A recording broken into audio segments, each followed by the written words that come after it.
Okay, hello everyone, and welcome to the EduCage Unlearn and Break Free to Create the Universities of the New Earth Global Gathering. This is a transformative event dedicated to reimagining education beyond the limitations of traditional systems. EduCage is more than a conference, it is a movement rooted in the belief that learning should be liberating, individualistic, inspiring, inclusive, and lifelong. As Buckminster Fuller once said, you never change things by fighting the existing reality. To change something, build a new model that makes the existing model obsolete. During the next 2 days, you'll have the opportunity to listen to 20 plus healers, shamans, doctors, wisdom keepers, educators, and coaches who will provide wisdom and guidance on how to unlearn and break free from the current systems to create new models of learning aligned with the energies of the new earth. This global gathering is devoted to liberating learning from outdated systems and reconnecting education with intuition, creativity, and soul purpose. Whether you're an educator looking to inspire, a student eager to grow, or an organization ready to embrace the future of learning, EduCage is here to be your partner in progress. Today's event is a celebration of that vision, a space where ideas meet action and where the future of education begins. So let's explore what's possible together with EduCage. My name is Amarpal Sohi, and I am the host and creator of this event. I am very grateful and honored to have you here today with us. Thank you for being here and being part of something special. Without further ado, I am beyond excited and honored to present the delightful Rosie Aronson. Welcome, Rosie. Such an honor and pleasure to have you here with us. Thank you so much. It's such an honor and pleasure to be here. I love what you're doing. I love what this whole thing is about. I resonate totally. Oh, thank you. Thank you so much. Such a delight to have you here today. So for those of you who don't know Rosie, I'll read a short bio of Rosie. So Rosie Aronson, PhD, is a visionary artist, author, and spiritual educator with a doctorate in intuitive listening and the creative arts. She is the creator of the Wisdom Keepers Oracle deck and a co-creator of the Dream Arc, a rich symbolic journey developed in collaboration with Richard Rudd and the Gene Keys. She's also a co-founder of the Universal Love Curriculum, an evolving global initiative dedicated to helping youth discover the wisdom within. Rosie's international body of work includes books, courses, and creative campaigns that invite people into deeper self-acceptance, creative expression, and sacred community. And Rosie's title for today is A Curriculum for the New Earth, Empowering the Next Generation of Wisdom Keepers. Wow, what a beautiful title, Rosie. I can't wait to dive into this amazing conversation. Okay, so Rosie, to start off with, can you share the story of how the Universal Love Curriculum came to be? What were the seeds that led you from the Gene Keys, Dream Arc, and Wisdom Keepers work into this new vision for children and families? Thank you. Oh my gosh. So I'm just receiving your question and thinking about where to begin, right? Because there was a whole life before I connected with the Gene Keys, and I'm even going back to my parents. You know, my mom was an educator. She was a teacher her entire adult life. She's almost 90 years old, and she's still having lunch with the first year students that she used to teach about 70 years ago. So my mom had a very deep love of children, and my father was a pediatrician, and not just any old pediatrician. Like, he was very connected with the families and saw generations. And then he would draw caricatures of the kids that would come into the office. So I think I grew up with role models of parents who just loved kids, and they had a very playful creative side to them. I mean, hugely creative. And my mom, it's so funny. I wasn't expecting to talk about my parents, but I feel as we're moving into this next stage on the planet, we're going to both need to create things that honor the new world we're all heading into that we can't even envision yet, while taking the best from the indigenous people, from our parents, from our ancestors, and weaving those worlds together. So it feels like really appropriate for me to be honoring my own parents as we start, as like some of the most important seeds that I received came from them. You know, their love of children and their connection with the inner child. And my sister too has worked with kids. I'm like probably the one who's worked the least with kids in my life. So this whole project is kind of come as a surprise to me, although it's been in the works for a very long time. Um, my background, as you said, is in expressive arts therapy. I've always had an artistic side of me and then a side of me that always wanted to be of service. And often those parts felt at odds with each other because the artist just wants to be in her own space, doing her own thing and expressing, whereas the service person is very relational and always thinking like, how can this be of support to someone else? How can I reflect someone else's inner world as opposed to discovering what's inside my own? So I think my whole life has been a weaving between those worlds and eventually finding ways to really empower and call out the inner child of everyone, no matter the age. And so, yeah, so I worked as a therapist for decades. Drama therapy, incorporating music, like how would a song turn into a poem, turn into a dance, just kind of weaving between all the modalities and watching people bloom and come alive and free themselves from that shame and that inner critic that we all, so many of us who grew up in more traditional educational settings, have just been bombarded with. Like we were talking about before we started, the grading, like it's all about, can it be measured? How are you doing compared to everyone else? Everybody has to learn the same thing. There's no sense of some like unique, that we're all unique. We're all built to have different passions and gifts. And the typical traditional educational system does not support that at all, right? It's just about molding and shaping and preparing people to, be effective members of the industrial age or whatever. And so I think I was lucky that I had enough creative support in my growing up, that I always had that flame alive. And that allowed me to support other people in reconnecting, getting beneath those criticisms, like it's not okay to do that, and I can't say that, and I can't do that, and what if someone judges me, or what if I get a bad grade, and to really encourage people to take risks. And I'll say that also having a child myself was a giant seed, right? Because I felt the preciousness and the purity of her natural love of learning, and her natural joie de vivre and her comfort in her own skin. And I just wanted to keep nurturing that. And so just being in the process of finding out what are the environments where all those expectations can get out of the way so she can actually discover who she is and express herself. That was another huge learning for me. And right around the time she was born, I got involved in something called human design. I don't know if you've heard of that, but it's connected to the gene keys.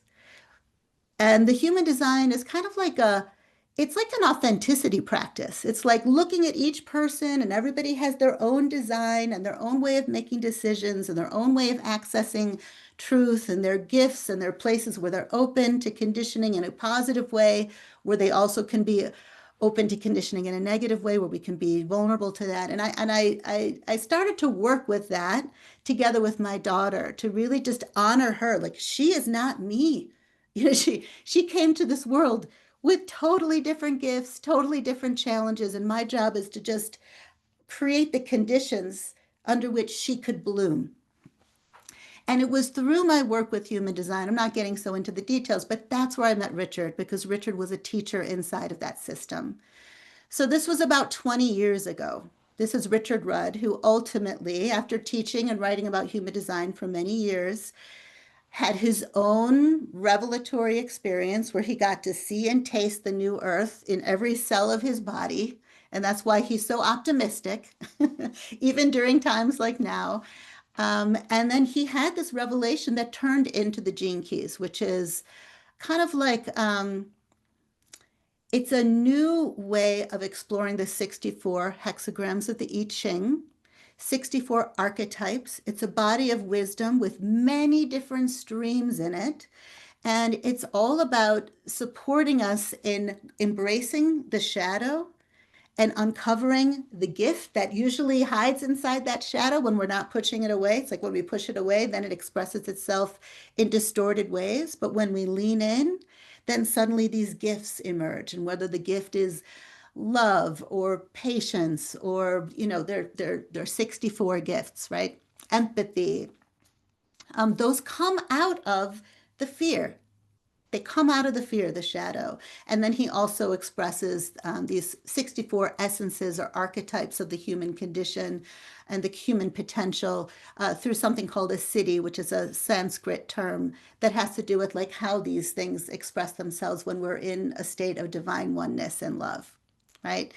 And I'm just giving, I don't know, I'm all over the place here. But anyway, I became very enamored with the Gene Keys because it reflected a lot of what I had been doing anyway. As a Jungian trained psychotherapist, the shadow was a very big part of my own internal explorations and all of the beauty that can come out when we just give ourselves more space, when we give ourselves a bigger repertoire, which is also what drama therapy is all about. It gives people opportunities to try on different things. Like, maybe you'd be scared of a snake, but if you get to act like a snake, suddenly it's kind of fun.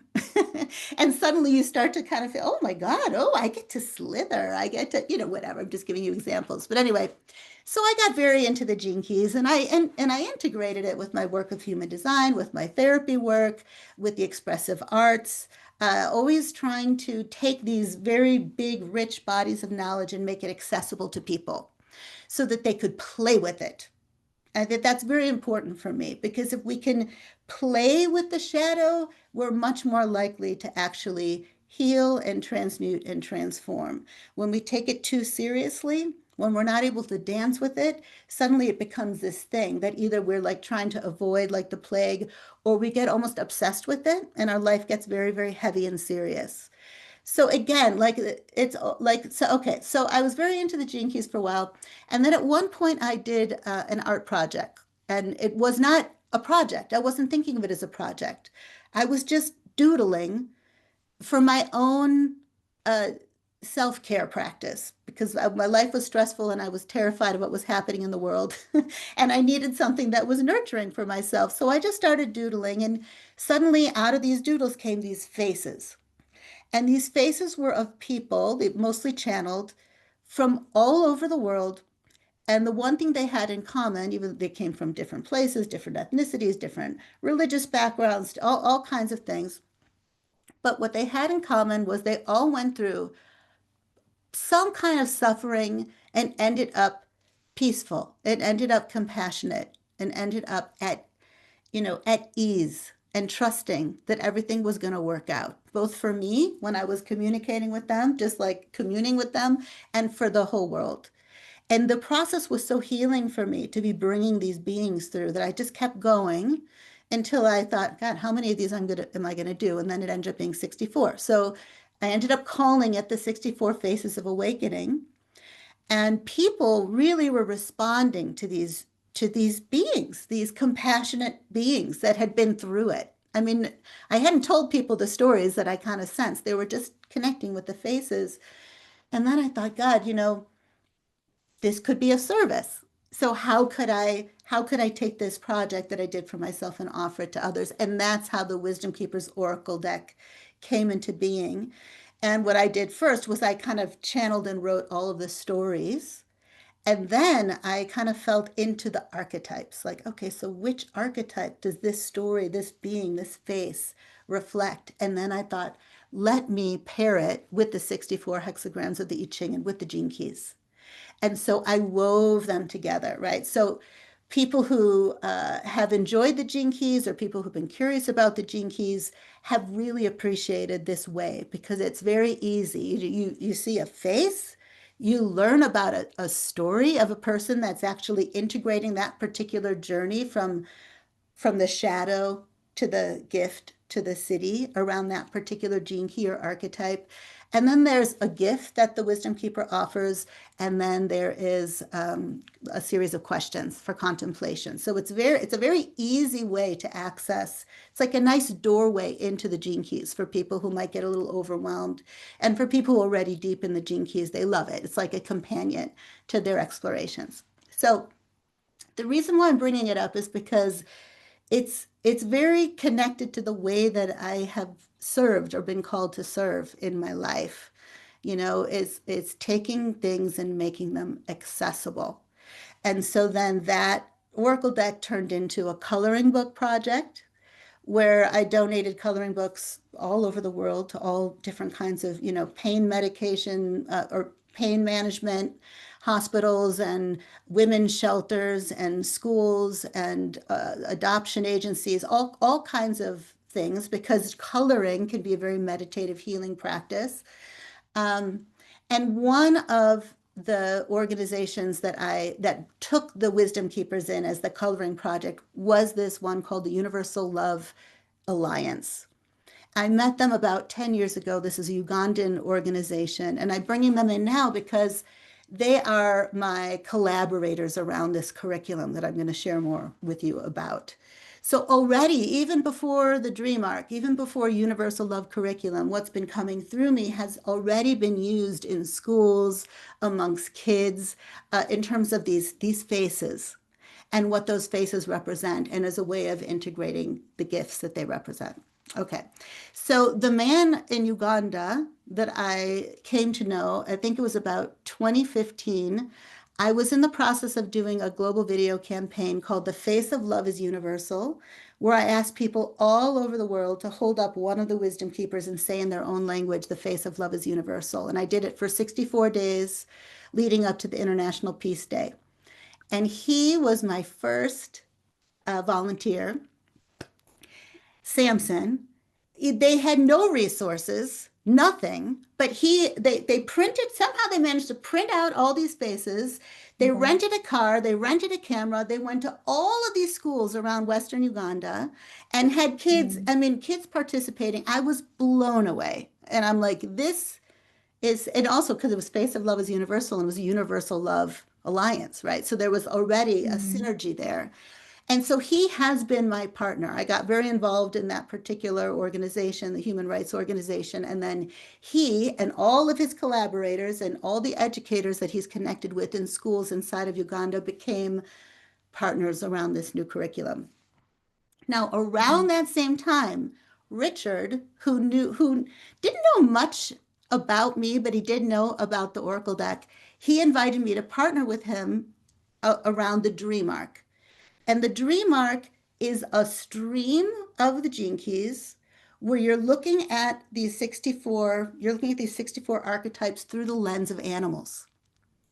And instead of shadow, Mhm. gift, and city, you have underworld creatures, middle world creatures who are the mammals, and upper world creatures who are the birds. They're the vision keys. You bring in the vision through the birds. Mhm. The mammals are how we discover and offer our gifts. And the underworld creatures, those could be insects, reptiles, undersea, underwater creatures, except for the mammals. Those are the ones that get us in touch with our fears and help us heal those fears so that we can release the Mhm. gifts inside of us. So there are 192 animals inside of the dream arc. And Mhm. he had already started working on the descriptions of those animals for a Dream Arc Animal Codex, but he invited me in to partner around something like to turn it into a course or to turn it into maybe an Oracle box set or something like that. And before either of us knew it, we were like in it and like really creating this huge, like what you're doing, like a movement. It was a movement.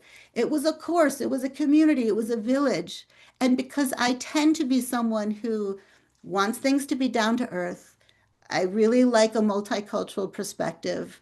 I'm much less about having it just be me spouting my wisdom, and it's more about like how can we bring out the wisdom of others. So we ended up inviting in over 120 contributors, indigenous wisdom keepers from around the world, and musicians and poets and artists and teachers and healers. And it became a very exciting way to support the inner children in adults in cultivating their intuition, the imagination. Instead of moving through sequences, we move through synchronicity and we start to open up both to the synchronicities happening in our dream time when we're sleeping, but also seeing life as a waking dream and allowing the symbols to speak to us. So instead of like looking at a profile and saying, well, my life's work is the 47 line 3, it'd be like, oh my God, a hawk just flew into my window. What does the hawk mean to me? What does Richard have to say about the hawk? And then there are all these invitations, these very rich invitations for people to get offline, to get away from the computer, out into nature, connecting with the people in their lives, connecting with the elders in their communities, finding ways to give back, and just being more playful.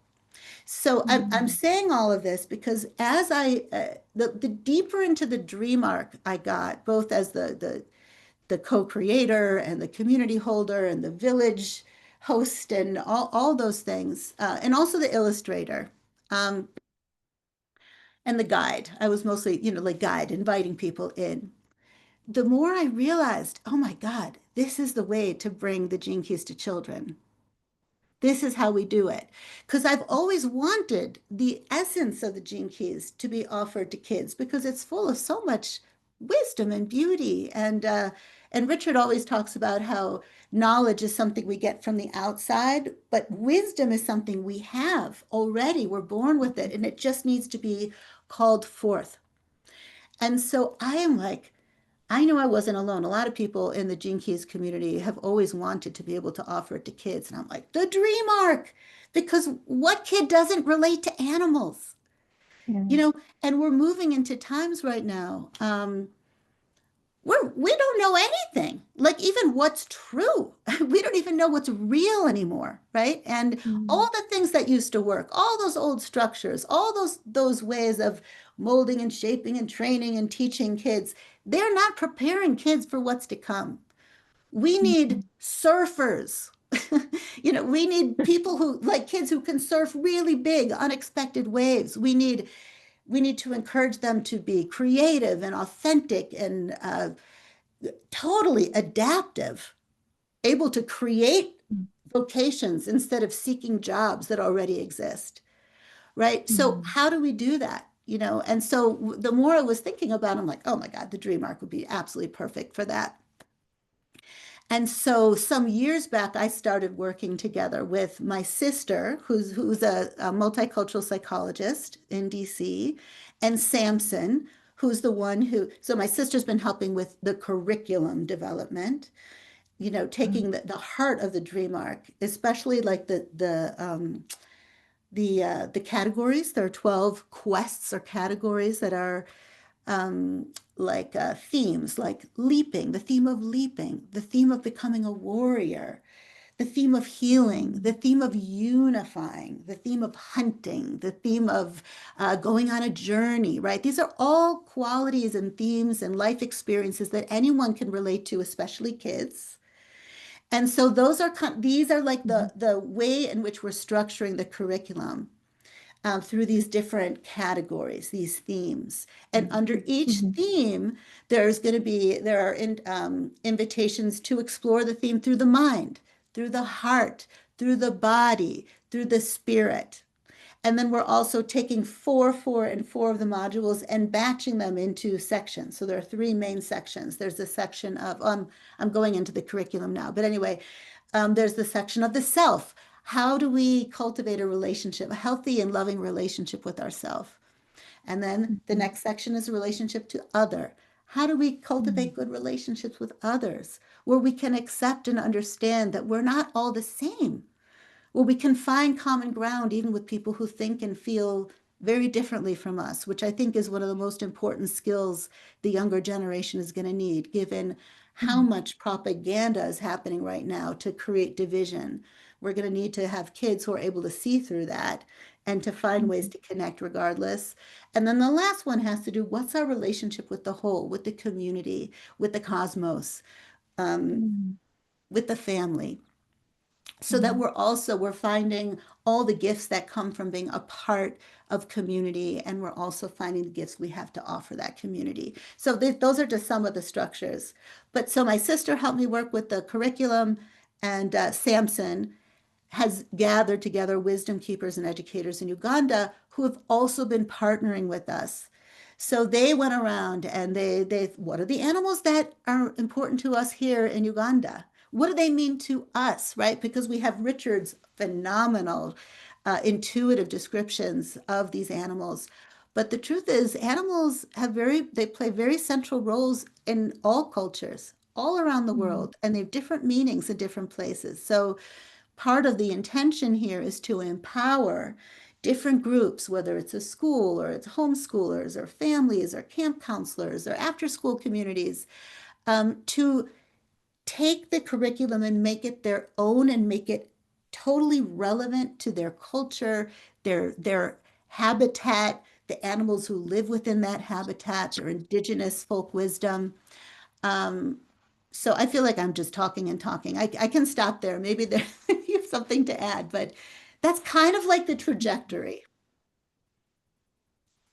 from my parents Mhm. to now. Yeah, Wow, yeah. that's just so amazing. I just love how you started with your parents. It's so important to bring in like you said, the indigenous people, our ancestors, parents, when we are creating the new earth, the visions for the new earth, right? Yeah. And I mean, the universal love curriculum is just so beautiful that how you're bringing in the animals from the dream arc, right? You mentioned. Mhm. Wow, that's so amazing. So is it already, your courses are already live? I mean, are you, what No, is the stage? not Okay. yet. Not, although I Uh-huh. would say our collaborators in Uganda have actually taken parts of it out and piloted them. So we do have that going on in Uganda. Right now, oh my God, I have to tell you, in a way, whenever you have a really big vision, you have to be the person who can embody it. You have to like become the person who can hold and steward that vision. And and also I was thinking about it, like why has it been and so challenging in so many ways, like to find the home, the form, the legal structure, the team, the network. Like why has there been so many twists and turns in the process? And in a way, I was thinking just this morning, I was thinking like, when we were getting ready for this interview, like I think because we need to become warriors for the kids. Like I it kind of is going to require that from us. That we can Mhm. cultivate perseverance. And my friend Samson was telling me the other day what it takes to be a leader, and he was comparing that with the eagle. And he talked about the eagle. Sometimes the legal eagle has to fly alone, like really trust in its own sovereignty. Sometimes we have to do things that people don't understand yet, especially for creating something for the new earth, right? There are going to be a lot of people Mhm. who are like, what is that? What's the point of that? Who's going to support you in doing that, right? He talked about how eagles see from 5 kilometers what they're going after, right? And that's like what the visionary needs. Like if we're a visionary, we got to keep our eye on the prize, and sometimes it's very far away. Mhm. Mhm. And they're going to be it was so he gave me so many incredible beautiful parallels between the leader and the eagle, and I could go more into it, but I think there's something about I am being trained to stand for the kids. Wow. And I feel you are too, you Mhm. know? And it's Mhm. and right now there a lot of kids are being swallowed whole by technology and distraction and division and lostness and the whole COVID epidemic and how isolation. And then on the other hand, we have these new kids coming in, which I know you know a lot about and have experience with, who just, oh my God, they have so much to offer. And it's our Mhm. limitations that are Mhm. preventing them from being able to teach us. So we have to do the deep dive. So like what for me, the curriculum, yeah, it's for bringing out the wisdom keepers of the next generation. But to do that, we have to become the people who Yeah. can facilitate that process. And it's Mhm. a trial by fire, you know. So the curriculum right now, my focus is creating what we call like an MVP. I'm learning these things. I'm not really a business person, but it's like a minimum viable product, like something that is simple and offerable that anyone can take and use and adapt and take response, take inspiration from. And that is, yeah, just super easy to understand. So I'm working on that now because right now we have the entire curriculum written out for like 13 and above, probably for relatively sophisticated kids. Mhm. The idea eventually is also to adapt it to younger children as well. Part of this has also had to be like just like breaking it down into small, manageable chunks because the vision is so huge. So yeah, so we have the whole curriculum, but what I'm thinking right now is what would be the first offering. And that I'm down to two possibilities right now. One has to do with like maybe having the intro section, which is very important because that's where the kids or the group get to really create the foundation about how they're going to treat each other. They're going to call in a guardian. They're going to name their family. They're going to, set the norms for the way that they communicate. There's a lot of call in an animal that's going to really represent them and the heart of who they are and what they're about. And then with each of the new modules, the module will begin where that particular group is going to find their animals, right? So let's say that the module is the leapers. They're going to be looking into their dreams, into the area around them, into the stories they've heard from their grandparents, and they're going to choose, let's say, 10 to 16 leapers, and they're going to do their research about those animals and they're going to create their own descriptions, just like Richard did, but it's going to be grounded in that particular area, in that particular lineage or culture, that particular group, what matters Mhm. to them. And once they have that, then the module can start to flow out and they're going to be finding creative ways. Usually we do oracles, like usually it's like, pick out of a hat or something fun. That the dream arc is all oracles. It's not from the mind. It's allowing fun to kind of guide you. And they'll pick their animals that they're going to work with. And then are going to come those invitations to explore through the body, to explore through the mind, the heart, the spirit. And then, Mhm. so either the first MVP will include the intro and one module, or intro and the first four modules for that first section of exploring relationship to self. I'm thinking about that. The other possibility, you're just getting this fresh off the press because this is all like Wow. back behind the scene. The other possibility I've been thinking about is to create like a very small oracle of 12 animals, and each of the animals will be representing a region of the world. Mhm. And each of them will be paired with a category theme and will also include a lesson that might be just 40 minutes. Because as I'm doing my research, I'm also connecting with teachers. I just talked to a wonderful woman named Jessica the other day, Jessica Cristiano. And she said that teachers, it's very rare that they'll get like a whole curriculum and work with it. Like if you got a whole Mhm. curriculum, you got to go through the school system, it has to be approved. Teachers are looking for little bite-sized offerings to supplement what they have permission to do. And unless you're working with schools that are alternative and they can do whatever they want, where the teachers have a lot more freedom, or camps Mhm. or other opportunities or homeschooling communities or unschooling communities. um, Mhm. so I'm really like listening because the educational environment is so different now than it was when I was young myself, and so listening for what's actually needed. So these are like two possibilities. And so they would be like kind of short little like offerings or lessons that would be inspired by the larger curriculum that teachers can pick and choose from. or they could just take all 12 and use it as an oracle with their classroom or their kids or whoever they're working with. So there are lots of possibilities, but I will have more clarity about this next week. But you're literally Mhm. catching me right where I'm feeling into it. On Wow. Thursday, we're going to have our next Wisdom Carriers Network gathering.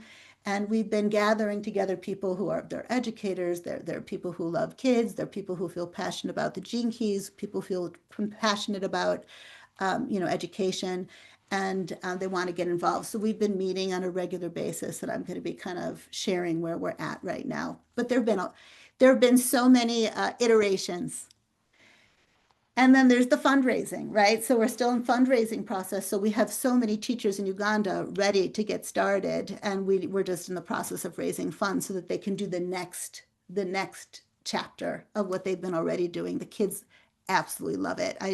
I'm going to share Mm. with you something called the Universal Love Ripple campaign, which is something that we've also Mm. started. And I'll share more about that later. But our Ugandan friends just did an example of that, where they brought elders together with children around animals, and the children drew Um, pictures of animals and gave them as gifts to the elders, and gave blankets to the elders, and the elders told stories about the animals from their own, wow. folk stories and old ancient stories that they carry through their traditions. And it was just such an incredible intergenerational weave, which is also a big part of the Universal Love curriculum, just breaking down all the boundaries, between Mhm. self and other, between old and young, between East and West, people Mhm. who don't have resources, people who do, and then realizing the ones who have financial resources are lacking other resources that the ones who maybe don't have the financial resources have in Mhm. spades. So it's a lot of that kind of weaving. Yeah. Wow. Wow. Such a Yeah. beautiful vision, project. Oh my God, initiative. That's amazing and just fits into the EduCage theme, Oh, like breaking free. Yeah, unlearning, breaking free. And yes. that's what the new age kids are looking for, right? And Yes.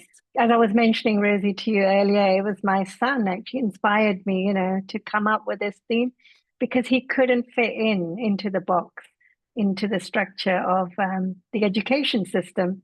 And it was so tough for me to get him through year 10. I mean, he's 18 now, and he doesn't want to study further, which I said is fine. He's just learning, developing, and experiencing, life and himself actually, because education should be also about being, not just learning. Yeah, it's about being and knowing thyself, knowing yourself. So that's what. Wow, beautiful with your Yeah. the animals that you bring in, through your oracle day. Oh my goodness, that's exactly what the star seeds are looking for, right? That's yeah, paving the new paths of learning, right? Yes. Yeah. So Yes. you're a trailblazer, Rosie. Oh, Yeah. thank you. Such beautiful. As you are. And I wanted to say, this is probably a little bit down the line, but my vision is to call in people like you were saying before we were talking, that you work with Qigong and animals. So that Hmm. could be like an aspect of the curriculum, because I see this as being a village created curriculum that Yeah. will take on its own life. And so I will remember what you're doing. And when the time comes, we'll see whether there are ways for us to collaborate and to cross-pollinate, because Mm. it's so aligned what you're doing. And I want to Mm. thank you for being such a warrior for your son. Oh, Oh my God, thank you. the courage, the perseverance, the Yeah. love, the belief in him, the valuing of his deep innate goodness Hmm. and capacity, regardless of whether the system fit for him. Like we need mamas like you, and papas and teachers and friends and aunts and uncles and grandparents. And thank you. Thank you so much for modeling that. Mm. Yeah. Mm. Oh, thank you, Rosie. Yeah. Yeah, like you said, the guardians, we need to be the warriors, right? For the The new wisdom keepers of, yeah, Yeah. of the future. Yeah. Yeah. Oh, wow. I know you work with your oracle decks, the animal, the dream arc oracle deck. Would you mind pulling out a tarot for us, for the audience?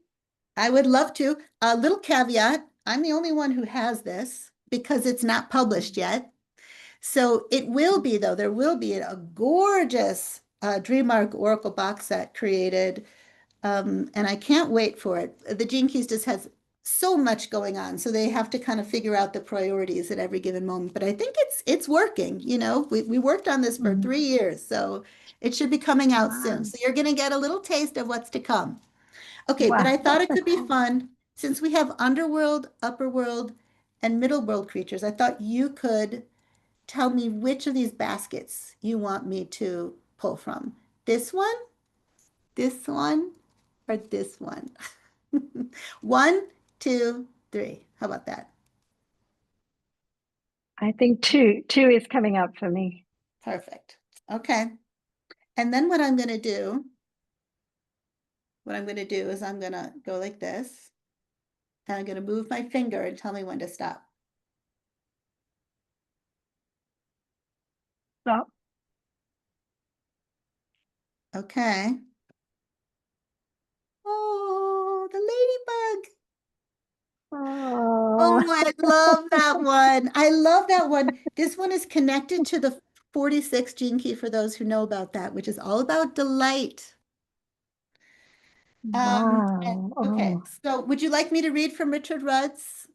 yes, please, Rosie. Okay, so let me just make sure I have the right. This is oh, I love that we got the ladybug. So it is an underworld creature. Okay, 106. They call it ladybird in the UK. 106. Do, do, do, do. Okay. And this is interesting. It's the fear key, and the fear is of success.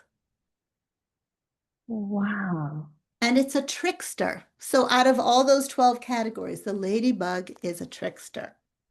Okay, and it's connected to two other animals. The bird it's connected to is the roadrunner, and the mammal it's connected to is the otter, one of my all-time favorite animals. So what I'm going to do is I'm going to read the guidance, and this is all written by Richard Rudd. Okay. No.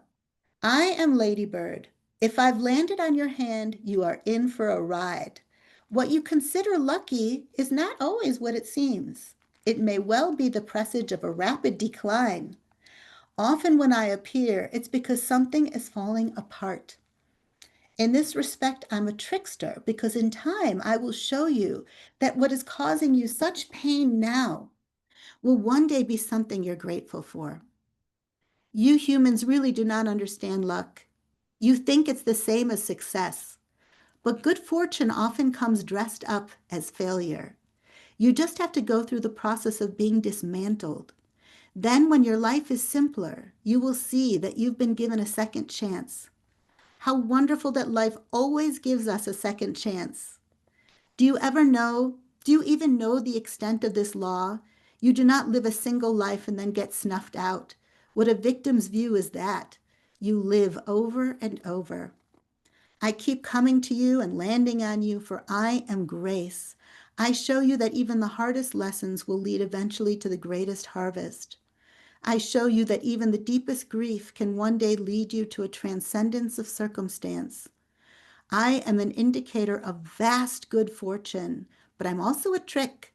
Learn to let go, and I will reveal my true good fortune. You will return over and over and meet your loved ones again and again in a myriad of different forms. So quit being so serious and expand your view. You have an eternity of time to flower. My lesson is to learn to love the moment, love your life as it is, give yourself to the experience 100%. What have you to lose? You can only gain in wisdom, in love, and in revelation. Whatever wants to fall apart, let it fall apart. This is really good for me, actually. Whatever wants to resprout, let it grow. Do not be afraid of beginning again. Don't be afraid of being truly happy. Travel lightly as I do. Die when you die, and in the meantime, love and live, live and love. Wow, that made me so emotional. Oh, wow. Yeah, so beautiful, so Thank, beautiful. Yeah. thank you, Richard. Yeah, Yeah, wow. That's amazing. Yeah, I guess we have to surrender. The pain is there for a reason, right? Yeah. Yes. So surrender and yeah, just go with the flow. That's what I'm learning through that's my right. life. Yes. Yeah. That's so true. Wow, that was Yeah, really beautiful for yeah. It everybody. speaks Yeah, too to what, listening in. yeah, it speaks to what you were saying too about being, just being. Learn to love the moment. And maybe that's the only lesson, maybe that's the only school we have to go to in the end.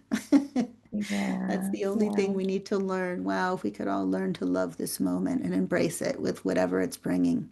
Hmm. yes, yeah. Oh, so Yeah. beautiful. So touching. Thank you. Thank you for that, Rosie. So I know you have a free gift for everybody who's listening today, watching today. So could you please share that beautiful free gift of yours and just talk us through it? Sure. Okay. So I think there's you're going to give people a link, and that link is going to Yeah. take you to a page with a three-part gift. So part one is it's just this free mini series based on the dream arc that you can just explore with the kids in your life. It is called The Jaguar's Journey. It's super easy to understand and fun to move through, and you get invited into a world of symbol and synchronicity with the jaguar who guides you. It's a four-part experience, and it's just really fun to do with the kids in your life. So you can just click on a button and it'll take you there. That's the first part of the gift. The second part is, I don't know how many, I created a couple of wisdom keepers for kids to color in. So you can just download them and print them out and color. And you can have the kids do it. You can do it with them. I have a lot of adults who really love coloring. My daughter, my 22-year-old daughter, has been coloring the Wisdom Keepers coloring book recently, and she's been totally loving it. So you can just Oh, download your pages, and that's it. And then the last thing is just an invitation to participate in the Universal Love Ripple campaign, which is basically saying love is inside of you, it's in all of us, and just one act of kindness and creativity can make a difference. So we're asking people to, with their kids or just with their own inner child, to think of one thing they can do to make someone feel safe or loved or happy, and document it and share it with me, share it with us at the Universal Love Curriculum, and we're rolling these out over time indefinitely. So soon I'm going to be mm, sharing what Samson did in Uganda with the elders and the kids. It was just amazing. So you can do like a really big thing with it, or you can do like the smallest thing, like this woman just took pictures and videos of herself rescuing a little hummingbird who had broken its wing, and she took care of it until it was able to fly free. Just it's and as an example, I have another friend who teaches dance to little preschoolers, and mm, they did something super fun. But anyway, go to that part on the page, click the link, and it'll take you to the place where you get more instructions about how it works. mm. Yeah, Wow. Such an yeah. amazing, beautiful, beautiful, magical free gift that you're offering, Thank Rosie. So you. everybody, please, the link will be below this recording. So please click on it and download those beautiful drawings and have fun with your children, grandchildren, or yourself. Get that inner child, Mm. being playful and excited again, right? Yeah.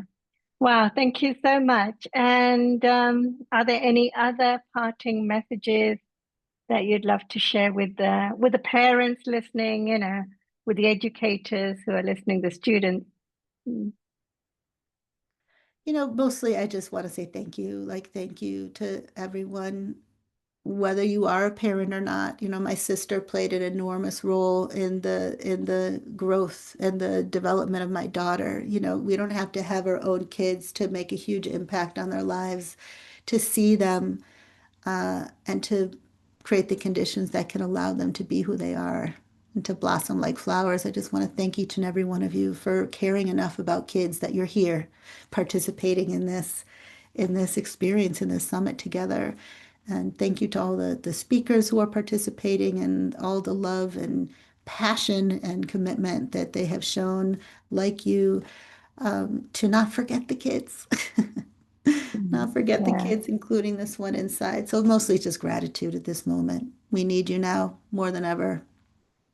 Yeah. yeah, yeah, beautiful. Beautiful, Rosie. Thank you for all your wisdom. Thank you for sharing your beautiful messages. And you did mention the fundraising.